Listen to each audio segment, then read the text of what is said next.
दौसा जिले में मौसम का मिजाज लगातार बदल रहा है। पिछले दिनों हुई बूंदाबांदी के बाद सुबह से जिले भर में घना कोहरा छाया रहा।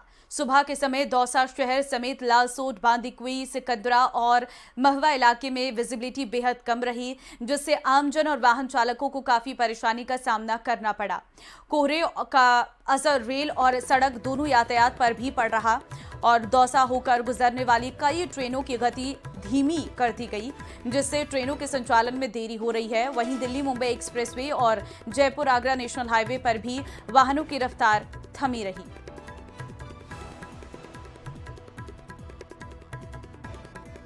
बारिश तो ही है, अब सर्दी बढ़ गई है, कोहरा छा रहा है, इसलिए किसानों को बहुत फायदा मिलेगा। अमृत का काम करेगा ये। अब सर्दी बढ़ गई है और कोहरा छा रहा है। ट्रेनें भी धीरे चलती हैं। हाँ, ट्रेनें भी धीरे जा रही हैं, बड़ी परेशानी का सामना करना पड़ रहा है। भरतपुर जिले के ग्रामीण इलाकों में भी सुबह से ही कोहरे का असर देखने को मिला है, जहां कई जगह कोहरे के कारण विजिबिलिटी बिल्कुल कम हो गई है और वाहन चालकों को परेशानी का सामना करना पड़ा है। नवंबर महीने में सर्दी की शुरुआत के दिनों में पहली बार इतना घना कोहरा देखने को मिला है। ग्रामीण इलाकों में अधिक कोहरा होने से लोगों को परेशानी का सामना करना पड़ा। वहीं कृषि विभाग के अनुसार ये कोहरा गेहूं की फसल के लिए लाभदायक माना जा रहा है।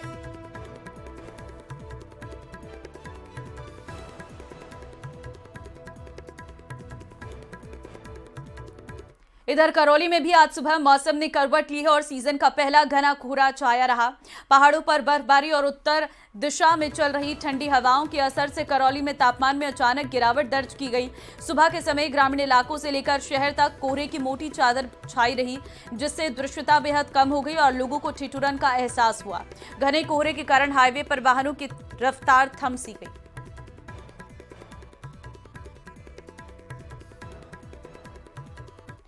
उदयपुर के गोविंद नगर में 4 चोरों ने एक घर में बड़ी चोरी की वारदात को अंजाम दिया। चोर घर से लगभग 18 लाख रुपए नगद और करीब 45 से 50 लाख रुपए के सोने चांदी के आभूषण चोरी कर फरार हो गए। जानकारी के अनुसार पीड़ित परिवार खेरवाड़ा में एक शादी समारोह में गया हुआ था। इसी दौरान चोर घर के गेट से कूदकर अंदर घुसे और ताले तोड़ दिए। घर के अंदर घुसकर उन्होंने सामान सारा बिखेर दिया। बताया जा रहा है कि चारों में से 2 चोर घर के भीतर चोरी कर रहे थे, जबकि बाकी 2 चोर बाहर निगरानी में थे। वारदात घर में लगे सीसीटीवी कैमरे में कैद हो गई है।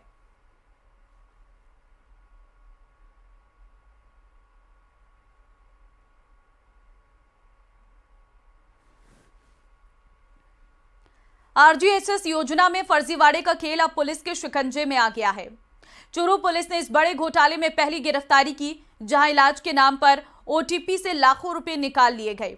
डॉक्टर्स की मिलीभगत से लेकर फर्जी पर्चियों तक अब इस घोटाले की हर परत खुल रही है। ये रिपोर्ट देखिए।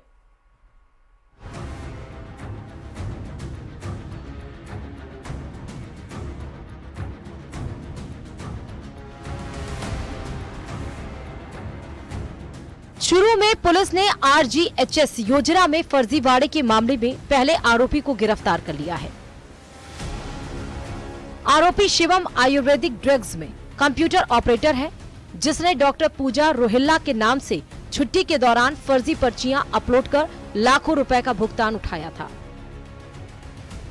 अगस्त 2025 में सीएमएचओ डॉक्टर मनोज शर्मा की रिपोर्ट पर 2 आयुर्वेद डॉक्टर समेत 9 लोगों पर केस दर्ज हुआ। जांच में खुलासा हुआ कि सरकारी अस्पताल की पर्चियां मेडिकल स्टोर पर बेची जा रही थी और आरजीएचएस कार्ड धारकों से ओटीपी लेकर फर्जी दवा पर्चियां बनाई जा रही थी। सिर्फ 2 डॉक्टर्स की पर्चियों से ही 58 लाख रुपए की दवाएं निकाली गईं। इतना ही नहीं, एक कार्ड धारक ने 53 बार विजिट दिखाकर 2,26,000 रुपए की दवाएं ली। मेडिकल स्टोर से अस्पताल की 16 बंडल सरकारी पर्चियां भी बरामद हुई। मनोज शर्मा सीएमएचओ साहब चूरू द्वारा मुकदमा नंबर 181/25 सीएम ड्रग्स के खिलाफ आरजीएसएस कोर्ट में इस मुकदमा दर्ज करवाया था। इस संबंध में जांच की गई। आरजीएसएस में जितेंद्र स्वामी, जो सीएम ड्रग्स पर कंप्यूटर ऑपरेटर का कार्य करता है, उसके द्वारा डॉक्टर पूजा रोहिल्ला की अवकाश काल के दौरान 52 पर्चियां आरजीएस पोर्टल पर अपलोड की गई है, जो सभी कुटुरिचित पाई गई है। इस आरोप में आज आरोपी जितेंद्र स्वामी को गिरफ्तार किया गया है, जिससे पूजा अरोला की 2 रबड़ मोहरें बरामद की गई है और जांच जारी है। दरअसल आरोपी सरकारी अस्पताल की पर्चियां छपवाकर हॉस्पिटल के बाहर मेडिकल स्टोर पर इस्तेमाल कर रहे थे। RGHS कार्ड धारकों से OTP लेकर फर्जी पर्ची बनाते, फिर उन पर दवाएं दिखाकर योजना से भुगतान लिया जाता था। कई पर्चियों में दर्ज मरीज अस्पताल के रिकॉर्ड में ही नहीं थे। जनवरी से जून 2025 के बीच 30 लाख से अधिक की दवाएं बेची गयीं।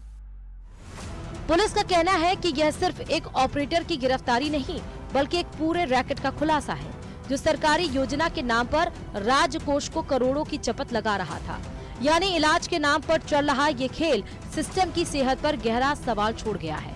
वहीं अब इस गिरफ्तारी से फ्रॉड करने वाले पूरे नेटवर्क की नब्ज टटोलने की शुरुआत हो गई है।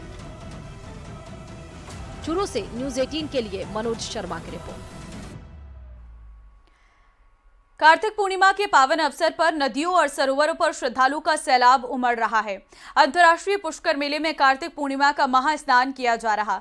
पुरोहितों का कहना है कि ये स्नान 4 धाम की यात्रा से भी महत्वपूर्ण है। यहाँ स्नान नहीं करने पर सभी धर्मों का स्नान अधूरा रहता है। पंच तीर्थ स्थान के अंतिम दिन कार्तिक पूर्णिमा का स्नान किया जाता है और इस दिन जगत पिता ब्रह्मा के साथ ही सभी देवी देवता यहाँ पर उपस्थित रहते हैं और ये माना जाता है कि कार्तिक का पूर्णिमा का स्नान के दौरान अपने दुखों और पापों का नाश होने के साथ ही परिवार में सुख, शांति और समृद्धि की कामना भी इस दौरान की जाती है। कार्तिक पूर्णिमा पर आज कार्तिक स्नान किया जा रहा है। अजमेर के ब्रह्म पुष्कर में आप देखेंगे बड़ी संख्या में जो श्रद्धालु हैं वो कार्तिक स्नान करने पहुंचे हैं। आज का जो है यहाँ पर खास महत्व होता है। इस महत्व को ध्यान में रखते हुए अपने पूर्वजों का तर्पण यहाँ पर किया जाता है, साथ ही दान पुण्य का भी अलग महत्व होता है। तो अजमेर के जो पुष्कर के तमाम 52 घाट हैं वहाँ पर अलग अलग समाज के लोग अपना जो है दान पुण्य करने के साथ ही यहाँ पर जो है डुबके लगा रहे हैं, अपने पूर्वजों को याद कर रहे हैं, उनकी पूजा अर्चना कर रहे हैं। पंडित जी हमारे साथ हैं, उनसे जानते हैं आज का क्या महत्व है पंडित जी और क्या खास है, क्योंकि पंच तीर्थ स्नान का आज समापन भी हो रहा है।